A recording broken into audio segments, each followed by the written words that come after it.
Falar sobre qual é o meu filme favorito de todos os tempos é um exercício quase que diário. Durante muito tempo foi Rashomon, de Akira Kurosawa. Depois Laranja Mecânica assumiu a liderança, mas sempre competindo com Cães de Aluguel. Mas por que eu gosto tanto assim de Cães de Aluguel a ponto de considerá-lo um dos melhores filmes de todos os tempos? Talvez isso nem seja relevante pra você, mas eu decidi te contar mesmo assim. Eu sou Erdman Correia, seja bem-vindo à Crítica do Dia, aqui no canal do Erd.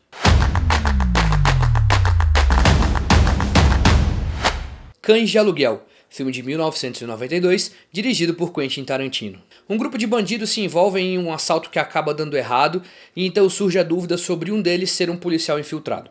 O primeiro aspecto que eu uso para julgar os meus filmes favoritos é a sensação que eu fico quando o filme termina, de que eu poderia ter feito esse filme ou que eu queria tanto ter feito esse filme. Quando eu comecei a estudar cinema, fazer faculdade e arriscar nas minhas produções independentes, era esse tipo de filme que eu queria fazer. Histórias de crime, com um roteiro bem escrito e um visual impactante.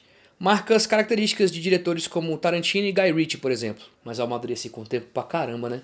Hoje tu pega pra ver meu filme, não tem nada disso aí. A história contada por Tarantino e que não é mostrada no filme é um dos pontos mais geniais. Nós estamos assistindo a um filme de roubo em que não vemos o roubo. Vemos personagens discutindo sobre um tiroteio que nunca é mostrado. Vemos a descrição detalhada da morte de uma personagem que fica só no seu imaginário. Essa é a característica criativa de um diretor que queria fazer um filme, mas sabia que precisava escrever de acordo com seu orçamento. E esse já é outro ponto marcante de Cães de Aluguel. Os roteiros de Tarantino têm uma alma própria.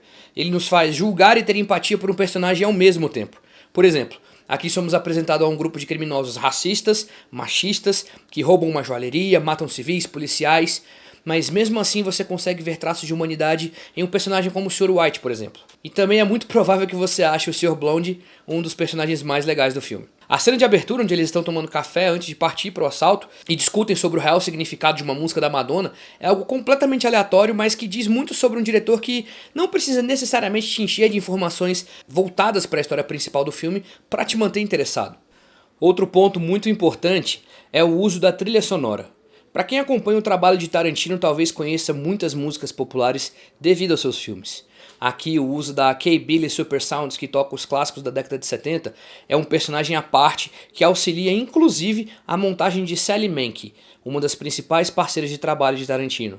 Ela trabalhou com o diretor de Cães de Aluguel até Bastardos Inglórios e só não foi responsável pelas edições de seus outros filmes porque ela faleceu em 2010. A apropriação de referências cinematográficas são até hoje uma das principais marcas de Tarantino.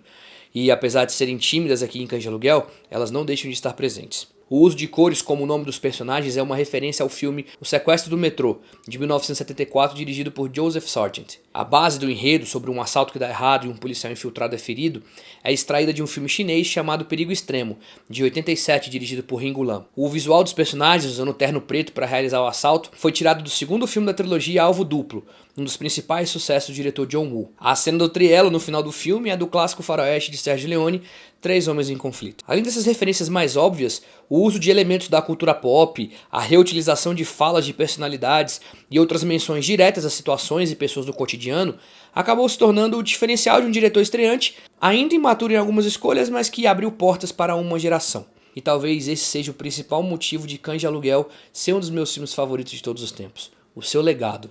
Tarantino não era formado em cinema, não era estudante de cinema, não era de família rica e não tinha diversos investidores por trás dos seus projetos. Ele era um funcionário de uma locadora que assistia 3 filmes por dia e que vendeu um roteiro para financiar o seu primeiro longa-metragem. Tarantino nem me conhece, nem faz ideia que eu existo, mas foi ele, sua vontade de fazer um filme e de principalmente contar uma boa história que me incentivou a tentar trilhar o caminho que, de certa forma, me trouxe para o caminho que eu sigo hoje. A conexão emocional que eu tenho com meus 3 filmes favoritos de todos os tempos, Laranja Mecânica, Rashomon e Cães de Aluguel, acaba sendo mais relevante do que o próprio filme em si. E no fundo, o cinema é isso, né?